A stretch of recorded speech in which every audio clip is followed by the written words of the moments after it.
lives as women are filled with a lot of unique challenges, especially when it comes to taking care of our health. But very often, the advice that we get is either incomplete, inaccurate, or just not practical for everyday life. And I've personally found that a lot of the habits that have transformed my health and well being over the years are either things that I discovered way too late in life or things that I learned the hard way. But I do not want you to go through the same trial and error. And so here are 24 healthy girl habits that every girl needs to know to feel her best inside and out. And no, I am not going to tell you to sleep more, drink water, or work out, although you probably should. These ones are a little bit more unconventional. Let's dive in. Now, this is one habit that has transformed the way that I handle stress. A somatic pause means taking a brief moment to just check in with yourself and notice how you are feeling internally. So if you have been working for a few hours, doing this might help you notice tension in your shoulders or your posture, notice how shallow your breathing has gotten. And then you can just take 30 seconds, a minute to pause, take a deep breath, maybe stretch, drink water, and return to your day. This habit is incredibly powerful for two reasons. First, it allows you to notice your own unmet needs, whether they are physical, mental, or emotional. These are things that you might otherwise ignore. For example, if you are rushing through work, and you take a moment to pause, you realize that your jaw is clenched, or that you've barely had any water, or that your shoulders feel stiff. And a quick stretch or a quick glass of water can ease both your body and your mind and help you manage stress and anxiety a lot more effectively. Research actually shows that mindful awareness practices like this can actually lower your cortisol levels and improve your overall well-being. And secondly, somatic pauses actually strengthen your ability to understand your internal signals, things that we often tend to ignore in our day-to-day life.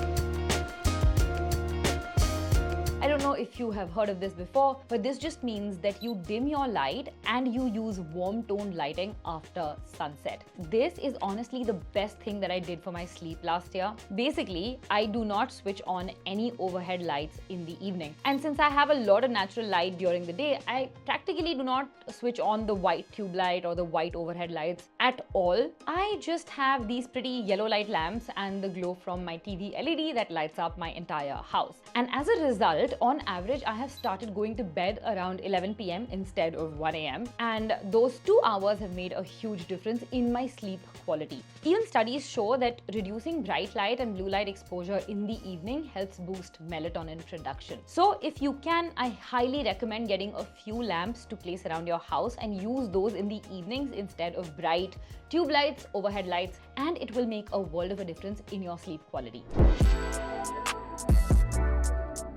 This is the easiest switch you can make for your health overall. Nowadays, sugar is added to almost everything we consume, and since I have PCOS, that meant a lot more blood sugar spikes than was necessary. So I have actually completely switched out sugar with monk fruit, which is my favorite sugar substitute. It is 0 calorie and it tastes almost like sugar. I've tried stevia and others in the past, but they leave a weird aftertaste in the mouth, which I am not a fan of. Now, this means that I do not have to cut out on my favorite sweet treats. I can just add monk fruit to whatever I want to sweeten and I can eat that and it does not cause blood sugar spikes. Now, this does not mean that I've cut out sugar completely. If I'm going out and I want a sweet treat once in a while, I'll still take that. But for everything I make at home, I use monk fruit. So in smoothies, my protein shake, in Greek yogurt, even in the cakes that I bake at home, all of it is done using monk fruit. It is a little bit on the expensive side, but it's absolutely worth it because it means that I get to eat the kind of food that I want to without added health concerns.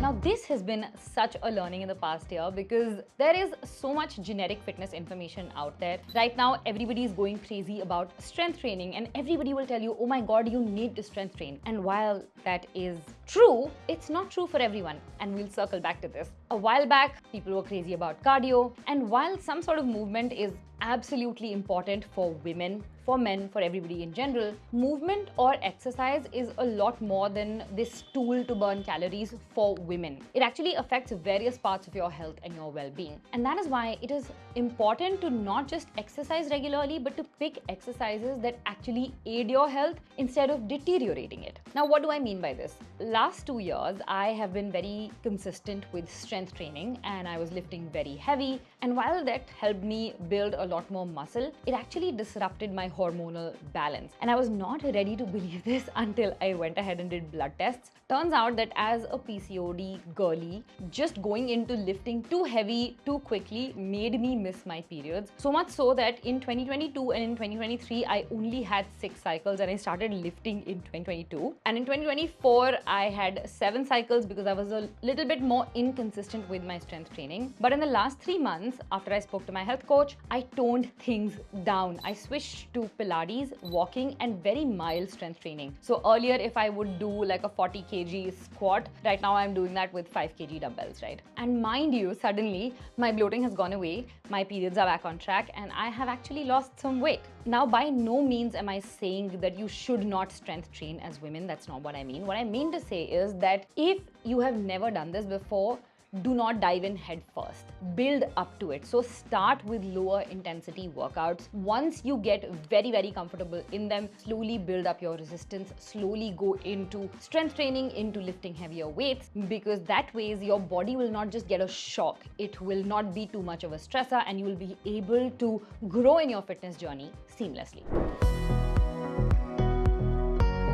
Now, this is a fairly new habit for me, but one that seems to have a lot of benefits. I am never going to be the person who takes cold showers. It is just super stressful. Just the idea of it, just thinking about it gives me stress. But I have found that contrast showers, on the other hand, work very well for me. These involve alternating between hot and cold water. So I start with hot water, and once I am nice, toasty, warm, I will just switch the tab to cold and do that for 30 seconds and then switch back to hot, okay? Couple of rounds of this and I'm sorted. Now the hot water here dilates your blood vessels, it improves circulation, and it relaxes your muscles. And when you switch to cold water, that constricts your vessels, it reduces your inflammation, and it promotes recovery. This is called a vascular workout, and it basically helps you flush out toxins, ease some of that muscle soreness, and enhance post-workout recovery. It also actually improves your mood by triggering endorphin release and vagus nerve activation, something that we'll talk about in the next point. Now, research also supports these benefits to some extent for circulation, immune function, and stress reduction, making this an excellent addition to your self-care routine. Now, speaking of stress relief,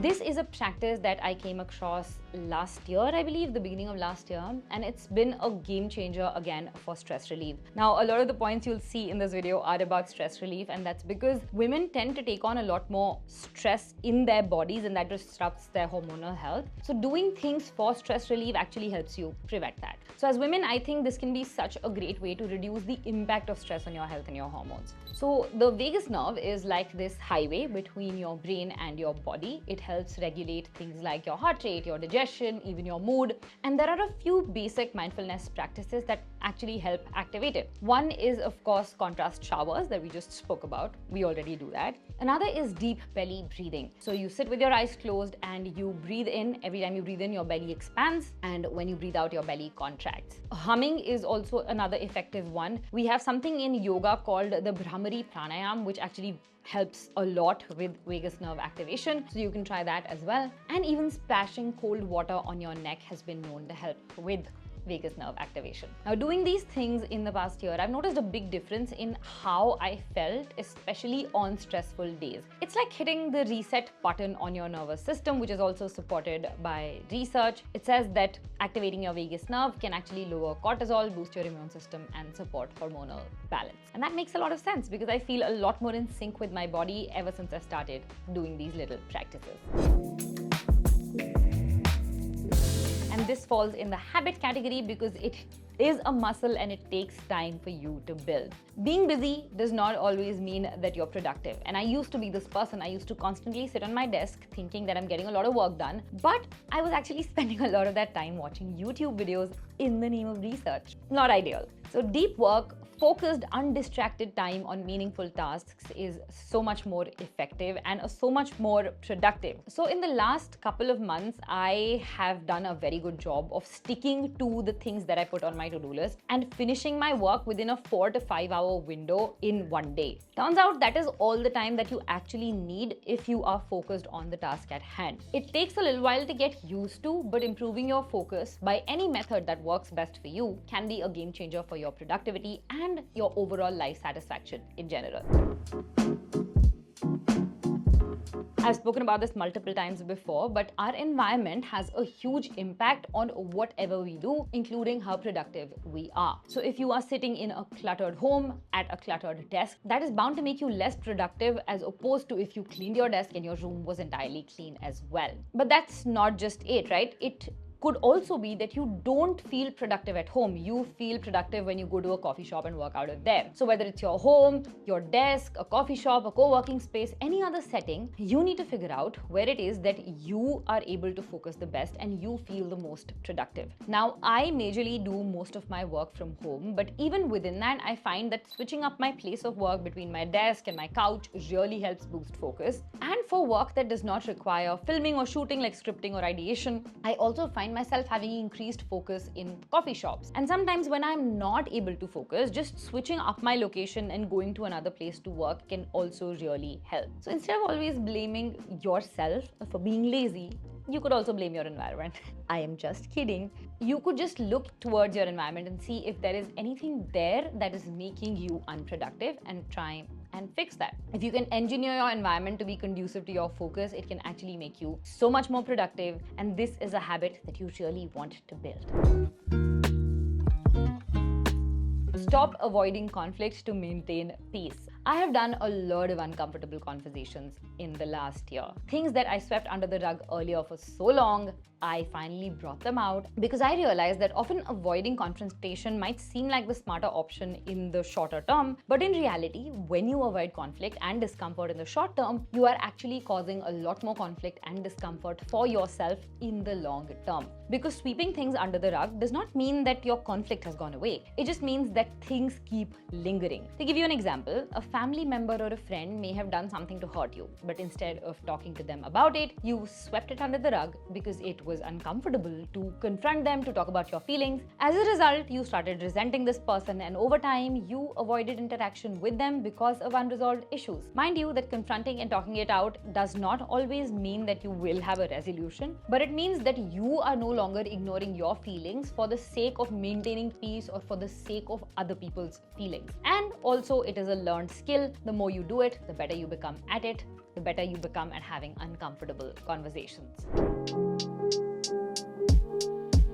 Often when we are confronting someone or when we're in an uncomfortable situation, humans have a tendency to just bend over backwards or let go of their boundaries in order to make that situation more comfortable or bearable. For instance, if you are reconciling with a friend or an estranged parent and they end up doing something nice for you, then later on try to cash in a favor and ask you to do something for them that is not in your best interest. Now, if you're afraid of confrontation, if you're afraid of saying no, your automatic response will be to give in to their demands without thinking about what it means for the future you. This is where you need to learn to say no and to stand your ground. If you don't do this, you are going to be pushed over again and again. And that is going to be the worst thing for your stress levels and your mental health. Not something that you want.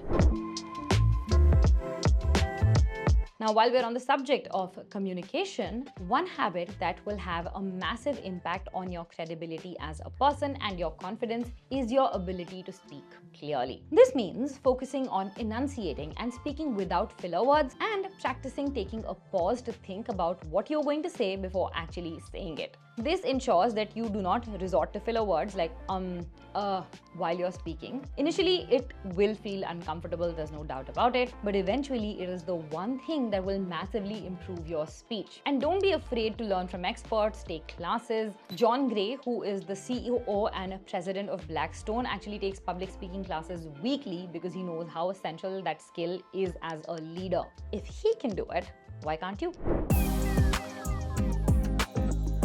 Invest time, energy, and effort into relationships that matter to you. Support your friends, stay in touch, and show that you care. I have always been the kind of person who prefers her own company. I like my solitude. But over the last few years, I've been realizing that we don't exist in isolation. And part of what makes life beautiful is the people around us. So in the past year especially, I have started making an effort to reconnect with people who were an important part of my life at one point in time, but we ended up losing touch. I have made my friends more of a priority. priority. I've also just made socializing more of a priority, and it's like any other habit. The more you nurture it, the more you receive in return. A great hack to reconcile or reconnect with your friends is to do a weekly phone call if you can't meet them in person, just to check in, just to see how you guys are doing and to, update each other on how your week went.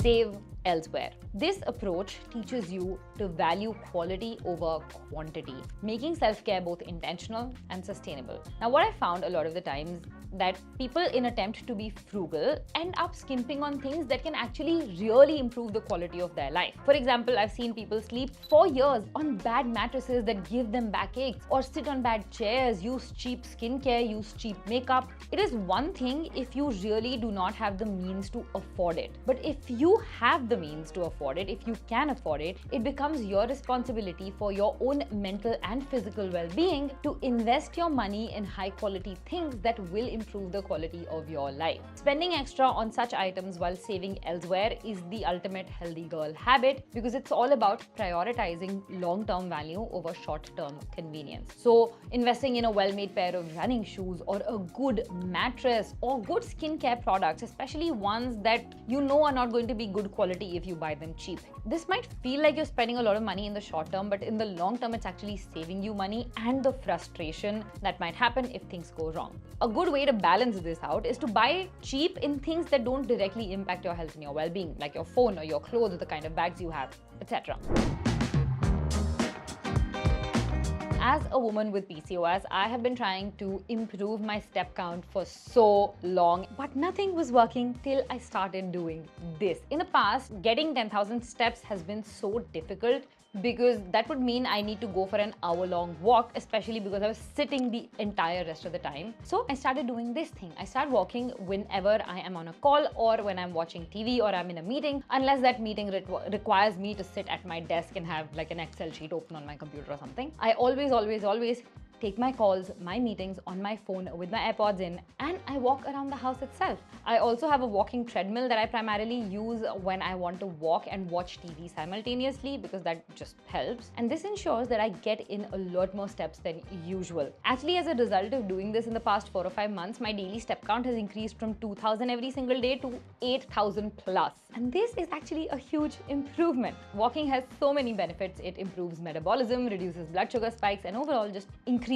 your movement and makes your lifestyle less sedentary. This is like a cute little hack to turn those nasty little annoying habits that you have into positive ones without a lot of effort, right? For example, I have this nasty habit of biting my nails and biting the skin around my nails, honestly. But ever since I started doing gel nails, that habit has gone away. Now, in the past month and a half, I had actually not gotten my nails done because I wanted them to like breathe and sit there and all of that. And in that time, I actually ended up just peeling the skin around my thumb a lot. It was bleeding and it wasn't nice. So a few more tries of doing this and I'm pretty sure I will get over this habit of biting and chewing my nails. Similarly, you can do this with your snacking. Instead of reaching for chips or sugary treats when you're stressed, start keeping a stash of healthy snacks in your house. Just don't keep your chips there, right? You can do fruits, nuts, Greek yogurt. Also, on the point of yogurt, Epigamia has this 50-gram protein yogurt that is absolutely delicious. Now, I used to think that Greek yogurt is very khatta because all of the stuff that you get in the name of Greek yogurt in the market is usually very sour. So it's not very palatable. I just decided to give this Epigamia thing a try and oh my god, so tasty. I just had it with like fruits, blueberries, etc. last night. Love it. Great way to snack. Now, as a person who is a former or a recovering workaholic, I know that it is so easy to get caught up in work and responsibilities and in achieving goals. It is in these times that you need to remember that life is not just about productivity. Last year for me was so eventful. I did so many new things. I achieved more than 80% of my goals. But when I was looking back and I was doing my yearly reflection exercise, a couple of weeks ago, I just realized that I didn't have fun last year. I just forgot to have fun. And now working on your goals is important, but I realized that having fun is also an intentional practice. Enjoying life is an intentional practice because ultimately that is the main aim, right? And if you're not having fun, you are always stressed. Having fun is what helps you balance your hectic schedule and your sleepless nights and all of that stress that you take for your goals into something that is a lot more enjoyable. What I am planning to do this year is actually block out time for hobbies, for adventures, for creative pursuits. And I've already listed out 12 different things that I want to do this year. So that is what I'm planning to do. And I'm actually pushing myself to look at everything I do from a lens of fun, from a lens of joy, because I do enjoy everything that I'm doing in life currently. But a lot of the times, just that mental shift is required, and that is what I'm making this year. Now, while working on my PCOS remission, I found out that no matter what your problem might be, it will have a direct or indirect relationship with your gut, because our gut health plays a vital role in our overall well-being. And research shows that one of the best ways to support your gut health is by eating a variety of plant fibers, which just means eating a lot of fruits and vegetables. And that is exactly what I have been implementing in the last 6 months or so. My diet has at least one salad every single day, one sabzi every single day, and one portion of fruits every single day. And the wonders it does for your gut health is insane. Absolutely love it. And research also shows that the more diverse your diet is, the better it is for your gut microbiome. Like, this is one of the easiest things that you can do. Most people eat the same thing day in and day out, and that just does not give your gut bacteria all of the nutrients that it requires. So try eating the rainbow, as a lot of people call it. This concept is simple. Just multiple different colored fruits and vegetables on your plate every single day. That's it. You might have heard that Indians are deficient in protein, and while that is true, you know what they're even more deficient in? Fiber. Most of us are eating a lot of processed food and a lot of carby, starchy food that is not rich in fiber at all. And fiber has so many benefits, not just for your gut health, but for balancing your blood sugar. Saleha, my nutritionist, told me this hack last year, 2023, I think. Just have a bowl of salad before every meal. It takes care of your fiber intake, and if your meal is carb heavy, this is the most effective thing in balancing your blood sugar. And it has been a boon. It is one habit that I'm definitely carrying into 2025 as well. We live in a world where staying constantly busy has become the new flex. And boredom is this thing that you want to avoid at all costs. But surprisingly, studies show that embracing boredom can actually be super beneficial, because when you are in a state of boredom, it gives your mind the space to wander, it sparks creativity and fresh ideas. That cannot happen if your mind is constantly occupied. In fact, if you look at the theory of gravity, it came to Newton when he was sitting bored under an apple tree, just sitting there doing nothing. You must have also noticed that great ideas come to you when you are either in the shower and there's no other distraction, or when you're just lying in your bed at night and thinking about random stuff, right? So it's so important to nurture boredom, and I've been doing this for a while now. Sometimes I'll go a couple of, weeks without doing it, but what I tend to do is just lie down on my couch, no phone, no social media, no TV, just stare at the ceiling, stare at the fan, things like that. And it helps you calm your mind down weirdly in a very non-conventional fashion, and it helps spark new ideas. You can also do like an idea walk or a boredom walk, where you just go for a walk when you're bored. Don't turn to your phone, don't listen to a podcast, don't listen to anything on your phone. Just wander about in nature, and you would be surprised by how beneficial that can be. Now, this point is for all of those girlies who go crazy as soon as a new product launches or a new type of product launches. Me, I'm that girly. And over the years, I realized that it was harming my skin barrier, because when you introduce a lot of skincare ingredients or a lot of different ingredients onto your skin in a very short span of time, it disrupts your skin's natural barrier. And the longer you continue to do this, the longer it takes for your skin's barrier to heal. So if you have started using a product today or right now or in the last week, unless it causes an allergic reaction, continue using it for a little while before you decide to switch again. Because trust me, that is not doing anything for your skin. And the more consistent you stay, actually, the better results you see in the long term. Like every other thing in life, good skincare or taking care of your skin is a marathon, not a sprint. So keep that in mind the next time you are shopping for a new skincare product. And if something does go wrong, consult a dermatologist. Apply only active ingredients that have been dermatologically deemed safe for your skin. Okay? I've been there. I have tried a lot of different actives, they haven't worked, they disrupted my skin barrier. It's taken a lot of trial and error, and I don't want you to go through the same thing. Your glow zones are the first things that people notice about you when they approach you. This is what creates that first impression about you. So putting in a little extra time and effort into these glow zones can make a world of a difference. Now, what are these glow zones as per etiquette experts? These are your hands, your eyes, and your teeth. And these are things that people notice first when they meet you. So how can you ensure that all of these three things are glowing all of the time so that you can always put your best foot forward? For your hands, after you wash your hands, always apply moisturizer. So if you wash your hands 4 times a day, apply moisturizer 4 times a day. If you wash your hands 10 times a day, apply moisturizer 10 times a day. Every time you wash your hands, because it's stripping away any natural oils you might have. And this part tends to get dry very, very quickly. It does not have a lot of natural oil glands. So moisturizing will keep them soft, supple, beautiful, and good looking. And if there's no dryness, you will not have like a lot of flaky cuticles and stuff. So you'll always kind of look put together. Ladies, you can always go for manicures. I love my gel nails, as you guys know. And yes, I have a tutorial coming. Sorry for this long of a delay, but I have a surprise for you, which I'm going to reveal very, very soon in one of my future videos. So stay tuned for that. For your eyes, 2 things that you need to do is 1, aim for 7 to 8 hours of quality sleep each night. You also need to take care of your liver health, because a lot of the times when eyes of people get yellow, it's because their liver is not functioning properly. So if that is the case with you, make sure you get tested, make sure you go to your doctor, speak to them, see if it is your liver that's actually causing yellowing of the eyes.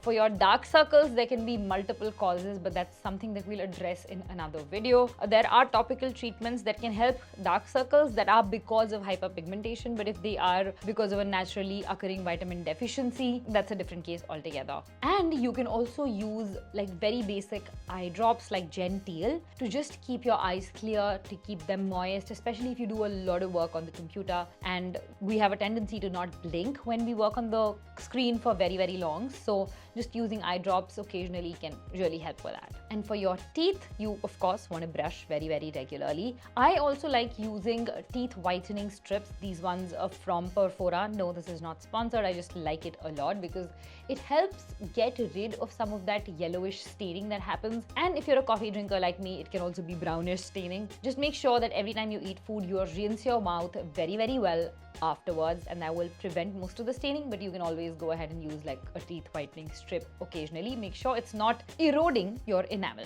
And of course, visit your dentist at least every 6 months to make sure you are on top of your oral health. Your oral health is also directly linked to your gut health, so that's something to keep in mind. Now, this has been a recent fascination again and a recent habit that I have built, but it is so effective in not just giving me micronutrients, but as a PCOS girly, this small habit has tremendously helped me curb my coffee addiction. As you guys know, especially if you follow me on Instagram, that I love my coffee. I absolutely love the taste, smell, aroma, everything about coffee. And I would not be kidding if I said earlier coffee used to be my source of living. Like I could easily do 5 to 6 cups in a day without even batting an eyelid. But while coffee is good in moderation, it's absolutely fine. Too much caffeine in the system can disrupt your sleep and it can cause jitters, which can then influence your hormonal balance. So I made a conscious choice this winter to shift to herbal teas, and turns out that these have a lot of benefits for your health. You can pick a tea that benefits you the most, and that ways you are drinking something delicious while being on top of your health. So I get all of my teas from Sancha Tea Boutique. It is my absolute favorite place. It gives such main character energy. I love their packaging, love the aroma, and every time you go into their store, they give you this little chai to drink, which is delicious. So I have been drinking their glowing beauty tea this winter, which primarily has hibiscus and lavender. Hibiscus is actually very rich in flavonoids and antioxidants, which help reduce inflammation and oxidative stress, both of which are often elevated in women with PCOS. So it's really helpful, and it helps with hormone regulation as well and supports the liver. Another one that I drink frequently is spearmint tea, which has been shown in studies to reduce testosterone level in women, and so therefore like the facial hair that they might get when this hormone is elevated in women with PCOS. It also helps reduce symptoms like excess hair growth and acne. And I sweeten these with monk fruit, of course, and I have a few cups throughout the day depending on my mood. I also take chamomile tea before bed, and it's really helped me with my sleep quality. Absolutely love it. Moving on to number 23, a daily brain dump. This one is just such a game changer, not just for decluttering your mind, but for also helping you articulate your thoughts better. And it's especially helpful on days that are super hectic and that drain you mentally. A brain dump can literally curb a lot of your overthinking when you put all of those thoughts out on paper, your digital device. On top of that, following it is super simple. All you need is to have a 5 to 10 minute routine at the end of every evening, where you just dump all of your thoughts on paper, and that's about it.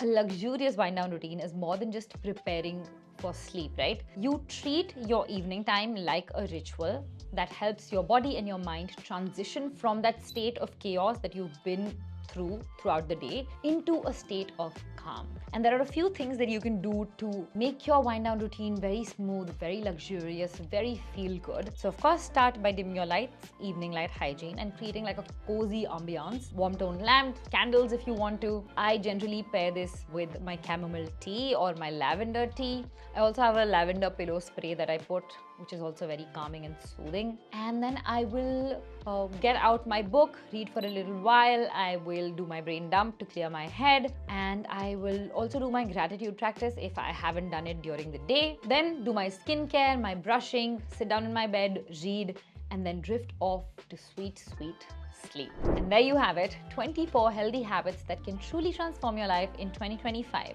But one thing to remember here is that you do not want to do everything all at once. Pick a few habits that resonate well with you and then slowly build them into your routine. Over time, you'll notice how these little changes can make such a huge impact on your overall well-being. And if you watched till here, make sure you go check out this video next, because YouTube says that you're gonna love it. And I'm gonna see you guys very, very soon with another one.